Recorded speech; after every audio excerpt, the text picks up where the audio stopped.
ભુજથી મુંબઈ જઈ રહેલી જેટ એરવેઝની ફ્લાઇટમાં બોમ્બ મૂક્યો હોવાની ખોટી માહિતી આપી પ્રવાસીઓ અને પોલીસ તંત્રના જીવ અદ્ધર કરી દેનારા યુવકની પોલીસે ધરપકડ કરી લીધી છે। ફોન દ્વારા અફવા ફેલાવનારા આરોપી 24 વર્ષીય દિનેશ મહેન્દ્રભાઈ શેખાવતને એલસીબી એસઓજીએ મુન્દ્રામાંથી ઝડપી લીધો છે।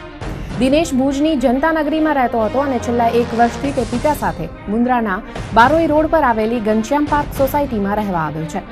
દિનેશે શુક્રવારે સવારે 9:30 વાગે જેટ એરવેઝના ટોલ ફ્રી નંબર પર પોતાના મોબાઈલ નંબર 9737525223 પરથી કોલ કરી પ્લેનમાં બોમ્બ હોવાની ધમકી આપી હતી। ફોન કરીને શરૂઆતમાં તેણે પોતાને પાયલટ બનવું છે તેમ જણાવ્યું હતું અને બાદમાં તેણે બોમ્બ અંગે ધમકી આપી હતી। પોતે માત્ર મજાક કરવા ખાતર બોમ્બ મૂક્યો હોવાની માહિતી આપી હોવાનું તેણે પોલીસ પૂછપરછમાં કબૂલ્યું છે। સમગ્ર ઘટના અંગે જેટ એરવેઝે ભુજ એ ડિવિઝન પોલીસ મથકે ફરિયાદ નોંધાવી છે। આ જે ફોન કરનાર વ્યક્તિનું નામ દિનેશ મહેન્દ્રભાઈ શેખાવત, રહેવાસી સૂર્યનગર કોઓપરેટિંગ સોસાયટી આવેલ, જેથી એલસીબીના માણસો તથા એસઓજીના માણસોએ સાથે જઈને તપાસ કરતા આ ઈસમ છેલ્લા 1 વર્ષથી મુન્દ્રામાં રહેતો હોવાનું જણાય આવેલ, જેથી મુન્દ્રા જઈ અને તપાસ હકીકત કરતાં આ ઈસમની 0 પોઈન્ટ ઉપર પતંજલિ નામની દવાની દુકાન હોય ત્યાં આગળ હાજર મળી આવેલ અને એમને એલસીબી કચેરીએ લઈ આવી અને પૂછપરછ કરતાં આ ગઈકાલે પોતે ફોન કરેલો હોવાની કબૂલાત આપેલ છે અને આ ફોન મજાકમાં હાલના તબક્કે મજાકમાં ફોન કરેલો હોવાનું એવું જણાવેલ છે। મુન્દ્રાના ટુંડાવાંડ ખાતે કાર્યરત ટાટા પાવર પ્લાન્ટમાં અકસ્માતે થયેલા કામદારના મોત બાદ પ્લાન્ટમાં કાર્યરત મજૂરોએ તેને સમયસર સારવાર ન મળી હોવાનો આરોપ કરી વળતરના મુદ્દે હંગામો મચાવ્યો હતો। મૃતક શ્રમિકના પરિવારજનોને પૂરતું વળતર અપાવવાની માંગણી સાથે પ્લાન્ટના અન્ય મજૂરો હડતાળ પર ઉતરી ગયા હતા। આ મજૂરોએ એકઠા થઈ પ્લાન્ટમાં તોડફોડ કરી હતી, જેના પગલે પોલીસ તંત્ર પ્લાન્ટ ખાતે દોડી ગયું હતું। આ તરફ કંપનીએ શ્રમિકના મૃત્યુ અંગે શોક અને સહાનુભૂતિ વ્યક્ત કરી તેને સમયસર સારવાર અપાવવા કંપનીએ પૂરતા પ્રયાસો કર્યા હતા એવો ખુલાસો રજૂ કર્યો હતો।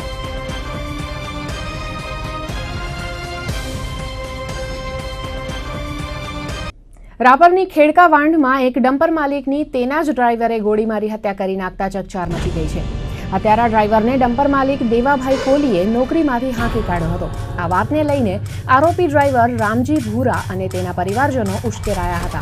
આ બાબતનું વેર રાખી રામજી ભૂરા, તેની માતા રૂડીબેન ભૂરા અને તેના 3 ભાઈઓએ દેવાભાઈ પર ધારિયા અને લાકડીથી હુમલો કર્યો હતો। હુમલા દરમિયાન તેમણે દેશી તમંચામાંથી દેવાભાઈ પર ગોળી પણ છોડી હતી। હત્યા બાદ આરોપીઓ નાસી છૂટ્યા છે। હત્યાની ઘટના અંગે મૃતકના પુત્રએ રાપર પોલીસ મથકે ફરિયાદ નોંધાવી હતી।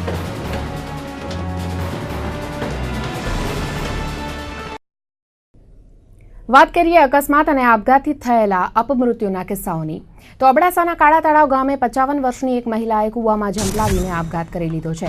મૃતક અમૃતબેન સંગ્રામજી સોડા છેલ્લા ઘણા સમયથી શારીરિક બીમારીથી પીડાતા હતા। સવારે 6 વાગે કોઈને કયા વગર તે ઘેરથી નીકળી ગયા હતા અને ગામના કૂવામાં ઝંપલાવી દીધું હતું। આ તરફ નખત્રાણાના વડવાકાયા ગામ નજીક કાર અડફેટે વિથોણના નરસિંહભાઈ પેથાભાઈ લોચા નામના 56 વર્ષના આધેડનું મૃત્યુ નિપજ્યું હતું। અકસ્માતમાં અન્ય 3ને નાની મોટી ઈજાઓ થઈ હતી। અકસ્માત સર્જનારી કાર રોંગ સાઈડમાં આવી રહી હોવાનું સૂત્રોએ જણાવ્યું હતું।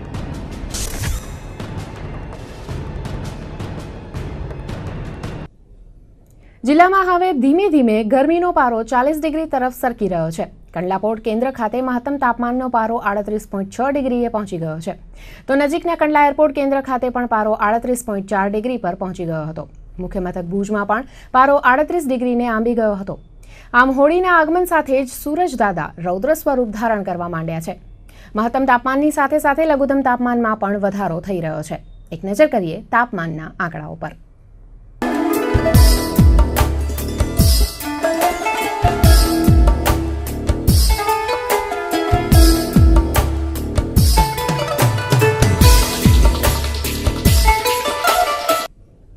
સરહદી કચ્છમાં લોકસભાની ચૂંટણીઓ યોજાઈ રહી છે, ત્યારે સ્ટેટ ઇન્ટેલિજન્સ બ્યુરોના ડીઆઈજી પી.કે. રોશન કચ્છની મુલાકાતે આવ્યા છે।